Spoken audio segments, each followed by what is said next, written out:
예, 제가 그 유튜브 모니터링을 하려고 핸드폰을 가지고 올라왔는데, 예, 잘 안 되네요. 네.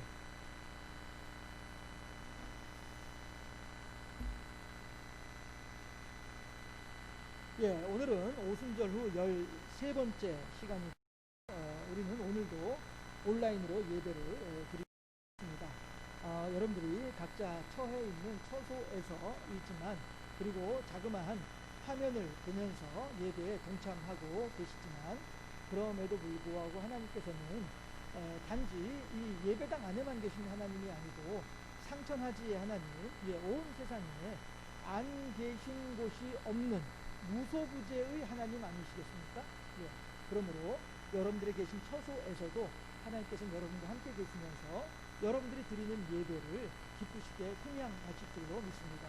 어쩌면 도리어 더 열악한 환경, 예배당에 모여서 드리는 예배보다는 처소에서 드리는 예배가 훨씬 더 하나님께 신령과 진정의 예배를 드리기에는 열악한 환경인 것은 분명할 것입니다. 그럼에도 불구하고 그렇게 그 열악한 환경 중에도 하나님을 향하여 집중하고자 하는 그 마음을 하나님께서는 도리어 더 기쁘게 받으실런지도 모르겠다 하는 그런 생각도 해보게 됩니다. 그러므로 우리들이 비록 코로나19라고 하는 이 상황 속에서 원하진 않으나 어쩔 수 없이 처소에서 비대면으로 예배에 동참하게 되었으나, 그럼에도 불구하고 오직 하나님만을 바라보며 오직 주님만을 바라보면서 이 예배에 동참할 수 있게 되면 하나님께는 영광이 되고 예배 동참한 우리 모두에게는 은혜가 충만할 줄로 믿습니다. 그렇게 하나님과 더불어 아름다운 교제와 교통을 이루는 복된 우리 모두가 될 수 있기를 주님의 이름으로 축원합니다. 자, 그건 그렇고 우리들이 비록 떨어져 있음에도 불구하고 우리들의 마음 깊은 곳에서부터 서로를 향하여서, 저는 여러분들을 향해서, 여러분들은 저를 향해서, 또 옆에 있는 가족들을 향해서 하나님의 복을 선포하는 시간을 갖도록 하겠습니다. 빛이 있으라. 하나님의 은혜와 새로운 창조의 능력이 더욱더 충만할 수 있기를 바랍니다. 예. 또 하나 이제 사설을 먼저 하자면,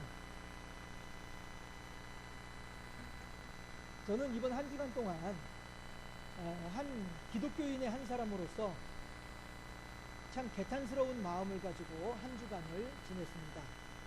그러면서 어떻게 해서든 이 마음을 설교 중에 여러분들과 함께 나누고 싶은 마음이 있었습니다. 그래서 저의 그동안의 설교의 원칙, 근 10년 이상, 10년 가까이 지키고 있는 저의 설교의 원칙을 깨고 내 임의대로 설교 본문을 잡을까라고 하는 그런 생각도 없지 않았습니다. 그럼에도 불구하고 하나님 앞에서 말씀을 전하는 자로서의 입장이 이러면 안 되겠다. 내 생각을 하나님의 말씀에 실어서 전달하면 안 되겠다 하는 생각이 들어서 하나님께서 어떤 본문을 주실지에 대한 기대감을 가지고 성서 일과를 다시 살펴보았습니다. 그리고 제가 너무 참 감사한 그런 마음을 느끼게 되었습니다.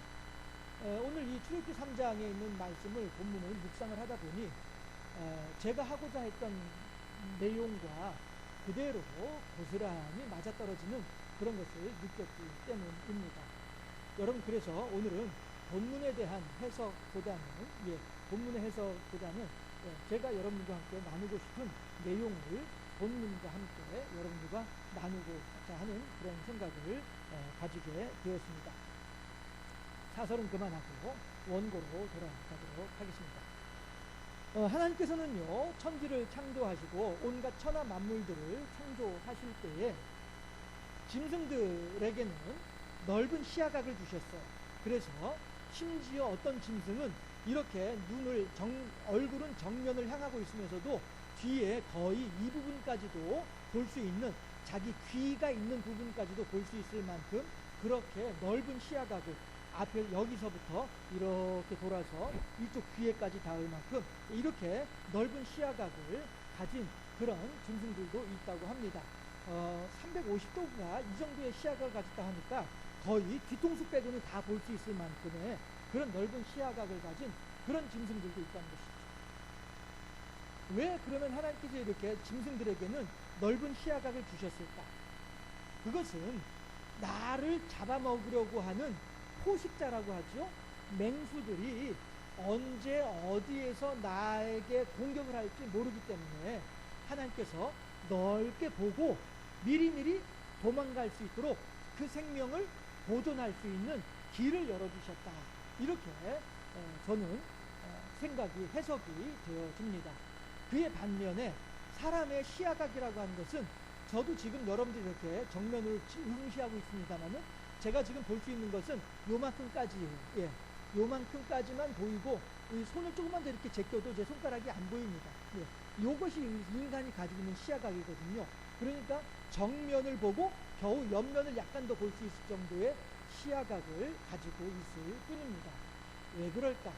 이 또한 저는 어떻게 믿는, 그러니까 목사로서 하나님을 믿는 신앙인으로서 생각이 되어지는 것이 어떻게 해석이 되어지느냐 하면, 하나님께서는 사람에게는 다른 데 지켜볼 것이 아니라 앞만 집중해서 쳐다보라라고 하는, 정면만을 집중해서 쳐다보라라고 하는 그러한 뜻이로구나 라고 해석이 되어지도록 하는 것입니다.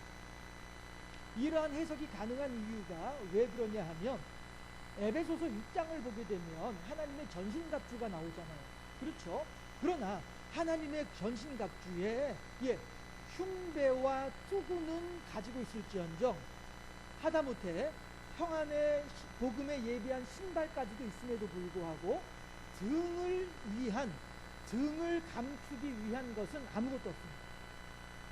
에베소 6장에서 하나님의 전신갑주를 보면 등에 대한 보호장치는 아무것도 없더란 말씀입니다. 왜 그럴까? 뒤는 내가 책임질 테니 너는 앞으로 나아가기만 하라. 하나님의 뜻 아니겠느냐? 우리가 에베소서를 볼 때 제가 그렇게 여러분들한테 말씀을 전해드린 적이 있었죠. 뒤는 내가 책임져 줄 테니 너는 앞으로만 나가라 하면서 제가 예로 들었던 것이 수 있는 그 조직폭력배들의 경우를 예로 들었었죠. 그러면서 조직 영화에서 그런 얘기 나오잖아요. 조직에서 무슨 큰 일이 있었어. 그래서 보스가 감옥살이를 할 수밖에 없는 상황이 됐어. 그럴 때에 그 조직의 제일 막내 혹은 충성스러운 어떤 한 사람을 지목을 해서, 야, 너 나 대신에 감옥에 갔다 와라. 그러면은 너 없는 동안에 너의 뒤는 책임져 주마. 제가 비유로 들었던 게 이 내용이었었죠. 그래서 너의 뒤는 내가 책임져 주마. 너의 가족들 내가 다 돌보아주고 너 감옥살이 끝내고 나오게 되면 내가 조직에 어느 만큼의 계급으로 높여줄게 라고 하는 그런 이제 약속을 한단 말이죠. 그러면 그 조직의 부하는 보스의 그 말을 듣고 그 말을 믿고 자기는 잘못을 하지도 않았음에도 불구하고 그 보스 두목을 대신해서 감옥에 들어가는 거예요. 왜? 뒤는 두목이 책임져 주겠다 했으니까. 그러니 감옥살이를 하러 들어가는 거죠. 제가 에베소 6장 하나님의 전신갑주에 대한 내용을 여러분들과 함께 생각해 보면서 그런 예를 들었던 것을 제가 기억이 나는데요. 하나님께서 사람에게도 시야각을 요만큼 주신 이유는 무엇이냐면, 마찬가지로 이 뒤는 내가 책임질 터이니 너는 내가 너에게 알려주는 그 방향으로 나아가기만 하라. 너는 어느 곳에 있든지 주를 바라고 주를 향하고 주만 바라볼지라. 이러한 찬양의 가사처럼 말씀입니다. 하나님께서는 짐승들과는 다르게 우리들에게 요만큼의 시야각을 주신 것이 하나님의 뜻이 아니겠느냐라고 하는 것입니다. 그런데 문제는 이러한 하나님의 섭리, 하나님의 창조에 대해서 깨달아 아는 사람이 깨닫지 못하는 사람보다 훨씬 적다는 사실. 다시 말해서 이 땅에 하나님을 경외하는, 하나님을 믿지 않는 자가 그 차이가 엄청나게 크다는 사실.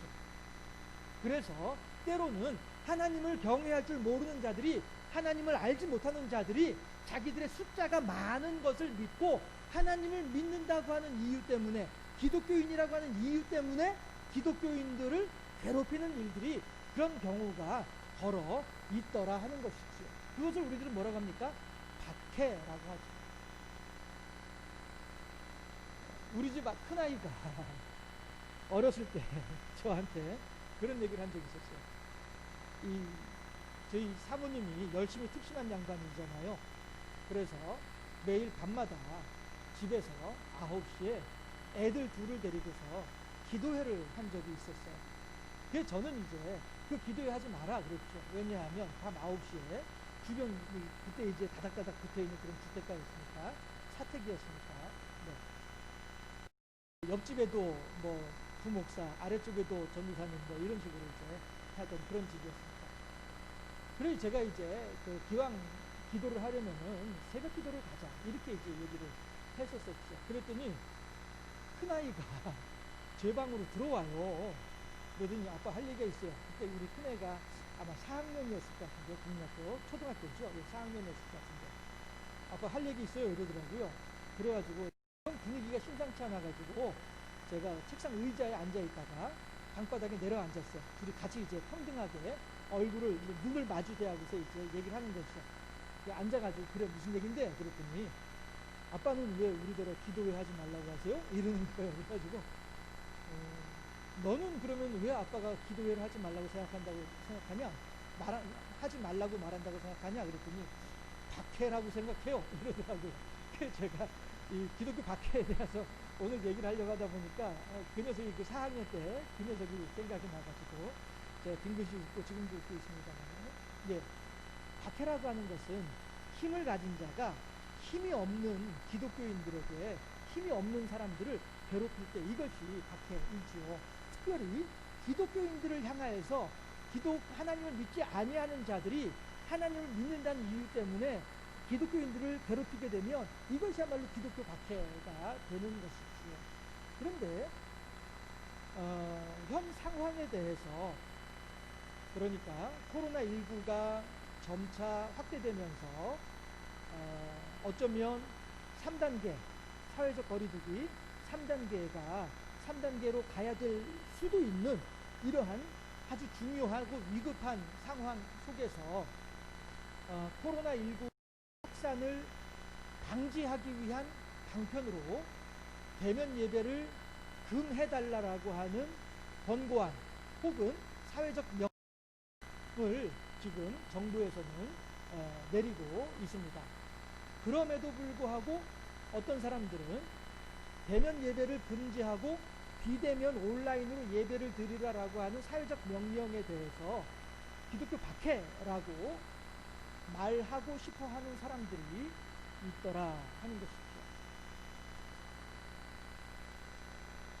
그런데 기독교인으로서 하나님을 믿는다라고 한 이유 때문에, 기독교인이라고 한 이유 때문에 박해를 한다면 그 박해는 마땅히 기독교인으로서 하나님을 사랑하는 사람으로서 감당해야만 할 사명인 것은 분명합니다. 하지만 코로나19라고 하는 바이러스가 과연 기독교인만을 괴롭히고 있나요? 기독교인만을 향하고 있나요? 그건 아니라는 것이죠. 그런데 기독교인들이 특별히 더 많이 코로나19에 감염되는 이유, 원인이 무엇인가 살펴보게 되면 이 좁은 공간에 밀집한 사람들이 접촉하고 있으니, 이러니 기독교인들이 특별히 더 코로나19에 많이 노출되고 있는 것이죠. 그래서 코로나19의 확산을 방지하기 위해서, 그렇게 교회 예배당에 왔다가 코로나19에 감염이 되면 내가 코로나19에 감염된 사실을 알면야 다행이지만 나도 모르게 코로나19가 내 몸에 붙어 있는 거예요. 그랬다가 나도 모르게 내 가족들에게, 내 이웃들에게 코로나19가 전달되도록 하는 그런 매개체가 되도록 하는 것입니다. 이러니 결국 코로나19가 교회를 중심으로 터진다라고 하는 말이 나올 수밖에 없는 것이지요.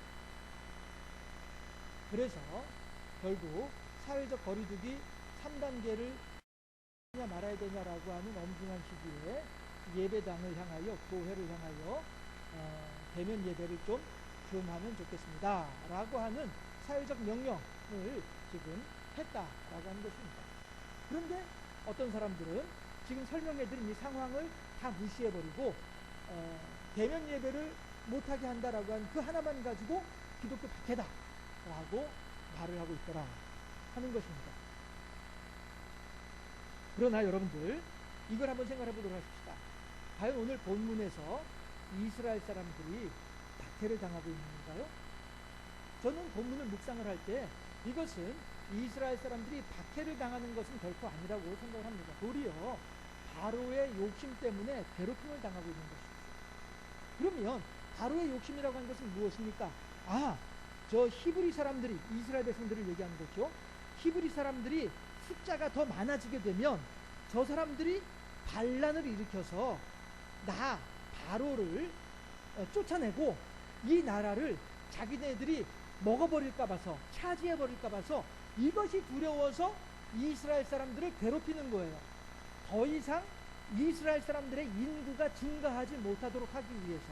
왜냐하면 저 사람들을 힘들게 하고 저 사람들을 피곤하게 하고 저 사람들을 괴롭게 만들면 밤에 잠자리에 누워서 부부관계를 하지 않을 것 아니냐, 이게 피곤하니까. 마침 이번 주 수요일에 우리들이 신명기 10계명 강해를 하면서 7계명 간음에 대한 이야기를 나눌 때에도, 그때에도 마찬가지로 음양의 조화라고 하는 것은, 즉 음양의 기쁨, 음양의 즐거움이라고 하는 것은 하나님께서 사람에게만 주신 특별한 선물이라고 하는 것을 우리가 생각을 해봤지 않습니까? 네. 바로는 지금 이스라엘 사람들로 하여금 그것마저도 빼앗으려고 하는 거예요.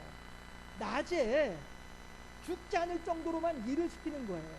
그래서 피곤해서 밤에 눕기만 하면 옆에 아내가 있어도, 옆에 남편이 있어도 그냥 있는 둥 없는 둥 그냥 잠자도록 만들기 위해서, 그래서 더 이상 이스라엘 백성들이, 이스라엘 사람들의 숫자가 늘어나지 않도록 하기 위해서, 이른바 산하 제한을 위해서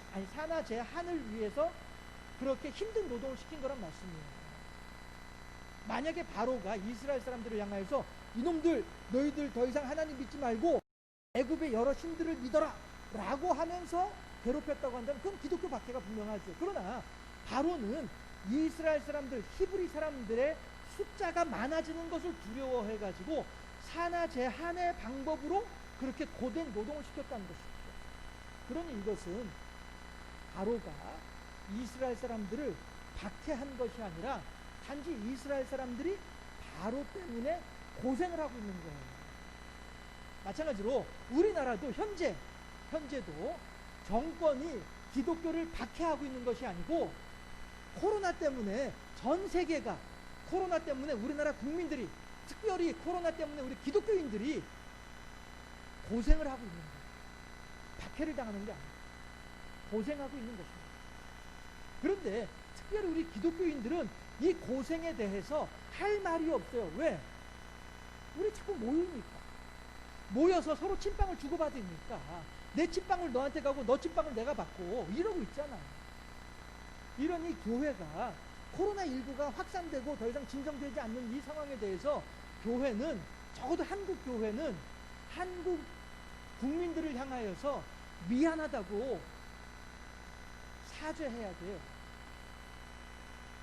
적어도 우리 경주생명센교회는 그 점에 있어서는 억울하죠. 왜? 우리 경주생명센교회는 비대면 온라인 예배를 충실하게 지금 지키고 있거든요.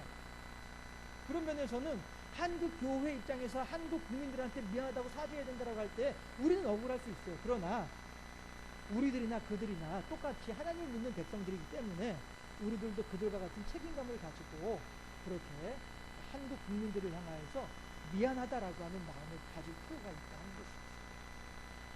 그런데 그러면 어째서 한국 교회의 그 몇몇 사람들은 어째서 그렇게 대면 예배를 고집하고 있을까? 박해라고 하는 그 엄청난 어마무시한 말까지 동원해 가면서 어떻게 그렇게 쉽게 그 말을 해가면서 대면 예배를 하려고 고집하고 있을까? 배운 게 도둑질이라고, 제가 배운 게 있다 보니 그 사람의 마음이 저 나름대로는 짐작이 되어지는 거예요. 물론 그 사람이 나는 절대 그런 마음으로 그러는 거 아니다 라고 한다면 저는 할 말은 없죠. 왜? 제가 그것을 가지고 어떻게 과학적으로 입증할 것은 없으니까. 다만 저 혼자 짐작해보는 내용이긴 합니다. 그걸 것을 전제로 말씀을 드리자면 실명을 말씀드릴게요. 김태영 목사라고 하는 분이 계십니다. 뭐 현재 우리 교단에 우리 통합교단의 총회장으로 계신 것 같아요. 저는 맞네요. 올 10월 총회까지 총회장이시네요. 예. 이 양반이 청와대 대통령의 초청을 받아서 갔어요. 물론 혼자 간 건 아니고요. 개신교계의 여러 사람들과 어울려서 함께 이제 갔죠. 갔는데 그 자리에서 이 김태영 목사라고 하는 총회장이 그러니까 우리 통합측 교단의 총회장 자격으로 가서 그런 이야기를 한 거예요. 교회를 영업장 취급을 하지 말아달라. 교회에 대하여 대면 예배를 금지하고 있는데 그렇게 하면 안 된다. 교회를 영업장 취급하면 안 된다. 이렇게 말을 했다는 거예요. 제가 그저 신문에 보도된 내용이 그러하더라라고 하는 것입니다. 대면 예배를 금하지 말아달라. 교회를 영업장 취급하지 말아달라. 이것이 대통령을 향하여 김태영 총회장, 김태영 목사가 했던 말이라고 신문에서 제가 이렇게 읽었습니다. 첫 번째, 제가 그 신문 기사를 읽으면서 첫 번째 들었던 생각은 뭐였냐면은, 과연 이 양반이 예전에 이명박, 박근혜 이런 사람이 대통령이었을 때에도 만약에 이런 상황이었으면 이렇게 말을 할 수 있었을까? 라고 하는 의구심이 먼저 들었습니다. 우리 속담에 손자를 귀여워하면 할아버지의 수염을 쥐고 훑는다고 하는 말이 있죠. 김태영 목사라고 하는 사람은 제가 속해 있는 우리 교단 입장으로 봐서는 최고 어른이십니다. 그럼에도 불구하고 저의 입장에서는 그 신문 기사를 읽을 때 그 생각이 먼저 들었다 하는 것입니다. 손자를 귀여워하면 할아버지의 상투를 쥐고 흔든다. 두 번째 들었던 생각은 뭐였냐 하면요, 영업장 취급하지 말아달라라고 하는 말이었었어요. 아니, 이 양반이 왜 교회를 영업장 취급하지 말아달라라고 이야기를 했을까? 우리 옛말에 언중이골이라고 했죠. 말 속에 뼈가 들어있는 것입니다.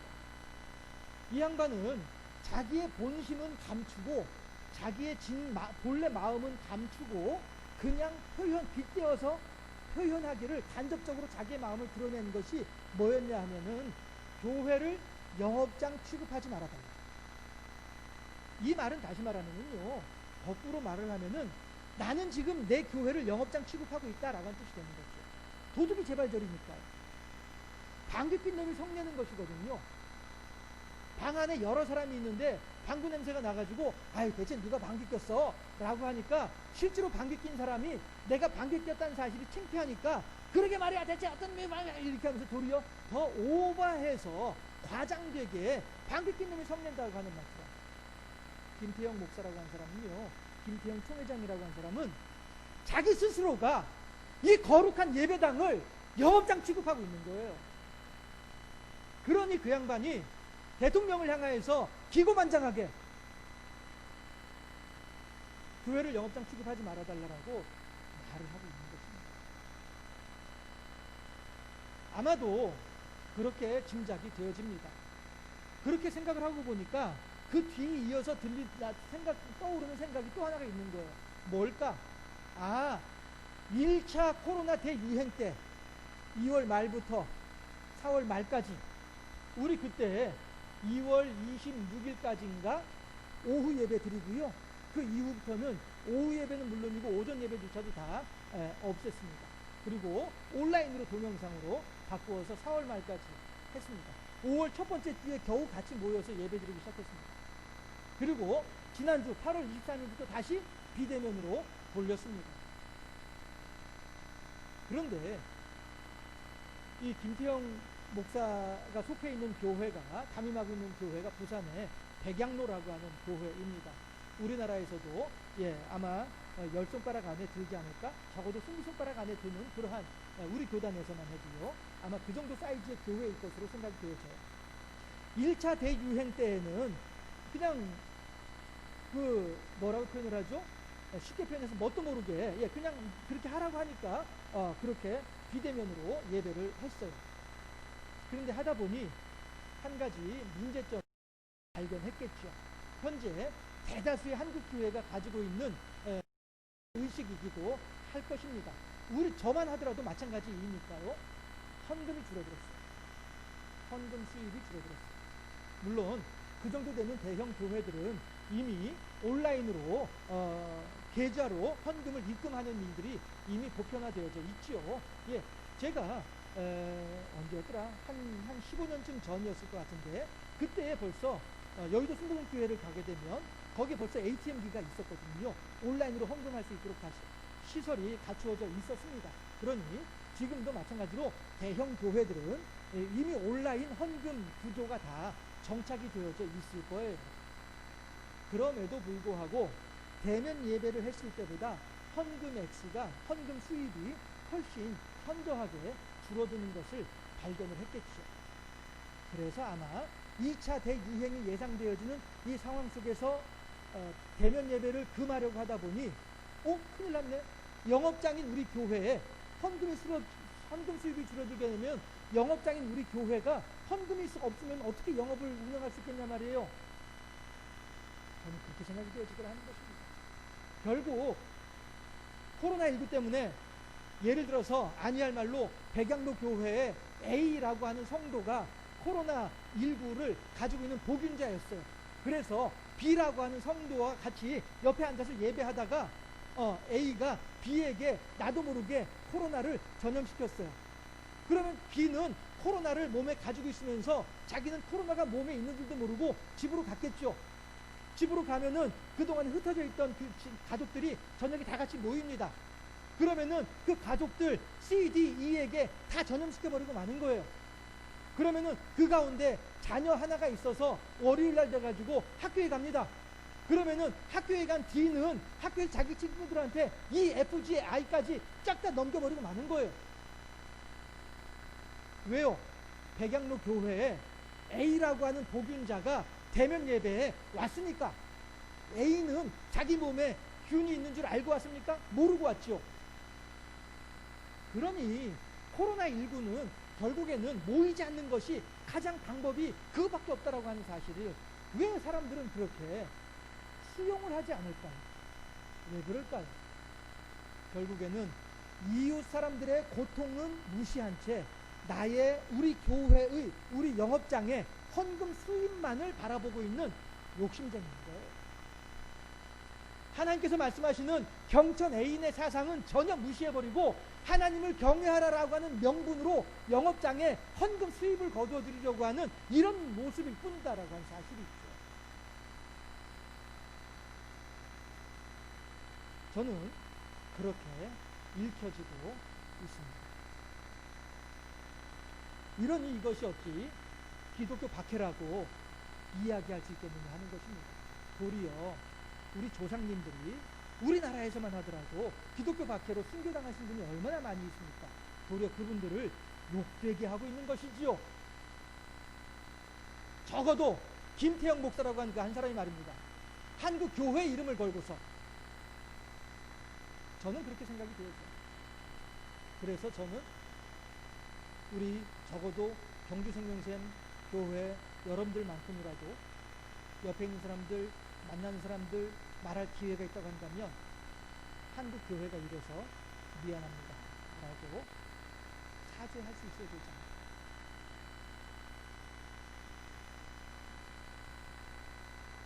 사회에서 사회적 명령을 통해서 대면 예배를 금하는 것은 도리어 기독교인들을 박해하고자 함이 아니고 코로나19로부터 기독교인들을 보호하기 위한 고육직책이다 라고 저는 생각을 하게 됩니다.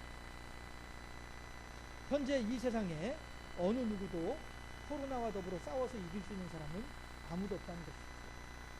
물론 개인적으로 코로나에 걸렸다가도 자가 면역 체계에 의해서 병에서 노연하는 그런 사람들도 있긴 합니다만은 어쨌든 이 퍼져나가는 코로나를 막을 수 있는 사람은 아무도 없다는 것이죠.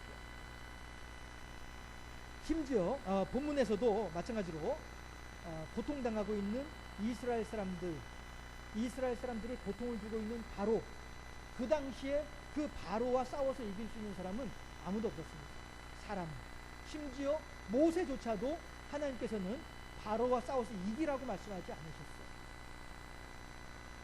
그래서 하나님께서는 이스라엘 사람들을 고스란히 끄집어내가지고 애굽에서 끄집어내서 어느 누구도 이스라엘 사람들을 괴롭힐 수 없는 그곳으로, 새 하늘과 새 땅으로, 약속의 가나안 땅으로 데리고 가겠다라고 말씀하신 분이 하나님이시다라고 하는 것입니다. 마찬가지로 정부에서는 코로나19와 싸워서 이길 수 없기 때문에 코로나가 접근할 수 없는 곳으로 사람들을 이끌고 있는 거예요. 그게 뭐예요? 자가격리, 대면 예배 금지인 것입니다.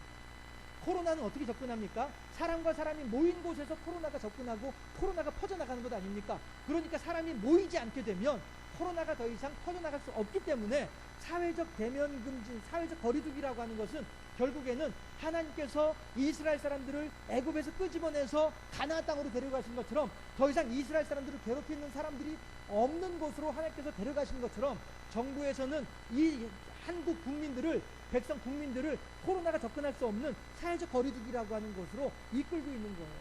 제가 너무 한국 정부를 과장시키고 있을까요? 비유적으로 그렇게 빗대어서 생각해 볼 수 있겠더라라고 하는 거예요. 오늘 본문을 묵상하다 보니 그렇게 비교가 되어지더라라고 하는 것이죠. 그러면 어째서 사람들은 대면 예배를 금하는 현 상황을 기독교 박해라고 말하고 싶어 하는가?